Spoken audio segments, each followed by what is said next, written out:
प्रिय विद्यार्थियों, आप सभी का एक बार फिर से स्वागत है।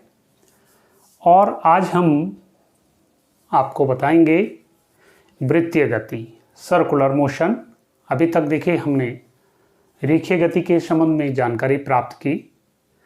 अब हम समझेंगे वृत्तीय गति, सर्कुलर मोशन, जो कि आपका चैप्टर संख्या 8 है। देखिए, सबसे पहले इसमें आता है एक समान वृत्तीय गति। आपने देखा एक समान रेखीय गति, ठीक है, वहां पर आप समझ चुके होंगे एक समान का मतलब क्या है। तो नाम से ही स्पष्ट हो रहा है एक समान वृत्तीय गति।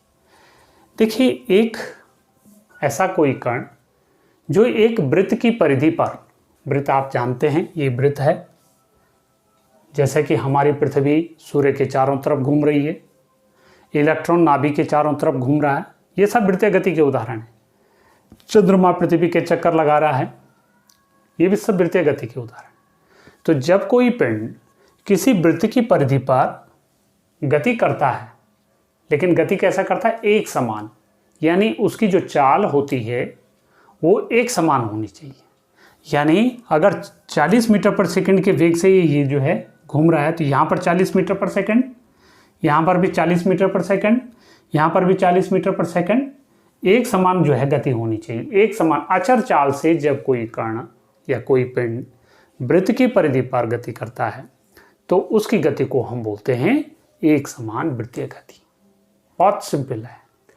एक समान चाल से किसी वृत्तीय पथ पर गति करते हुए किसी पिंड की गति को हम बोलते हैं एक समान वृत्तीय गति। हालांकि देखिए, क्योंकि देखिए वेग क्या है, एक सदिश राशि है, बिंदु बिंदु पर वेग की दिशा इसमें बदलती है। जैसे यहाँ पर P पर बिंदु है, इस पर वेग की दिशा यहाँ पर स्पर्श रेखा के अनुदिश हो जाएगी। इस पॉइंट पे आएगा तो यहाँ पर स्पर्श रेखा के अनुदिश हो जाएगी, यहाँ पर आएगा तो स्पर्श रेखा के अनुदिश हो जाएगी। यानी पॉइंट पॉइंट पर वेग की दिशा बदलेगी, लेकिन वेग का परिणाम जो है हमेशा कांस्टेंट रहेगा। वेग का जो मैग्नीट्यूड है उसके मान में कोई परिवर्तन नहीं होगा। तो ऐसी गति को हम क्या बोलते हैं, सर्कुलर मोशन कहते हैं। और इसके एग्जाम्पल मैं आपको बता चुका हूं, पृथ्वी का सूर्य के चारों ओर घूमना, ये इसका उदाहरण हो गया। या इलेक्ट्रॉन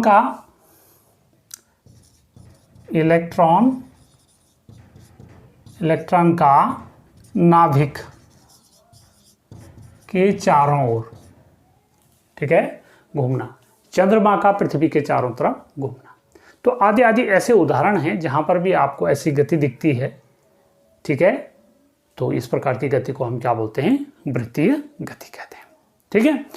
अब आता है एंगुलर डिस्प्लेसमेंट, कोणीय विस्थापन। देखिए बहुत सरल है।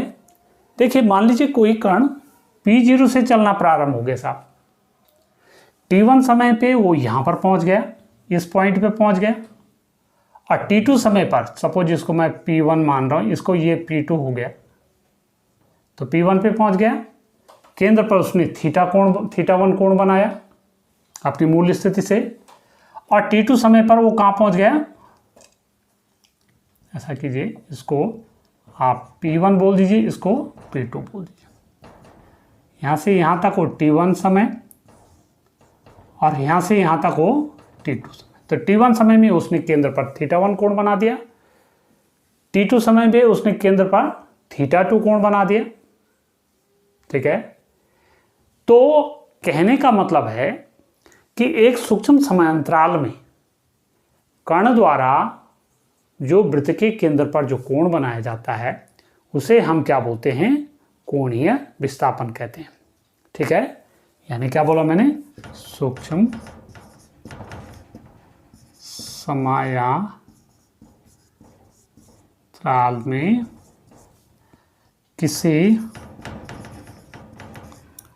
किसी पिंड द्वारा केंद्र पर बना कोण क्या कहलाएगा, कोणीय विस्थापन।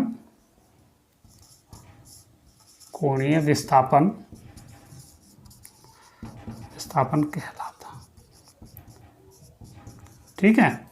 यानी केंद्र पर जो एक निश्चित समांतराल में कोण बनता है उसे हम क्या बोलेंगे, कोणीय विस्थापन कहेंगे। अब देखिए कोणीय विस्थापन को देखिए हम ऐसे भी दिखा सकते हैं, जैसे मान लीजिए ये हमारा कोई वृत्तीय पथ था और वो ये P0 है मान लीजिए, और सपोज ये डेल्टा थीटा कोण बना दिया, ठीक है। और यहाँ से क्योंकि ये त्रिज्या है इसकी r, और वृत्त की परिधि पर मान लीजिए इसने कितना कोण चल दिया, कितनी दूरी तय कर दी, डेल्टा एस दूरी तय कर दी। तो कोणीय विस्थापन डेल्टा थीटा बराबर जो होगा चाप बटे त्रिज्या, यानी डेल्टा थीटा, चाप यहाँ पर क्या हो गया डेल्टा एस अपॉन आर। तो ये इसका फॉर्मूला हो जाएगा, ठीक। मात्रक इसका रेडियन होता है, रेडियन, यानी कोणीय विस्थापन को हम रेडियन में नापते हैं कि इतना डिग्री या इतना रेडियन हो गया साहब, इतना रेडियन हो गया, तो ये उसका क्या हो जाएगा, कोणीय विस्थापन हो गया, ठीक है। तो ये था आपका कोणीय वेग और एक समान वृत्तीय गति। तो मुझे लगता है कि आप समझ गए होंगे। फिर मिलते हैं अगले वीडियो के साथ, तब तक के लिए आप सभी का धन्यवाद।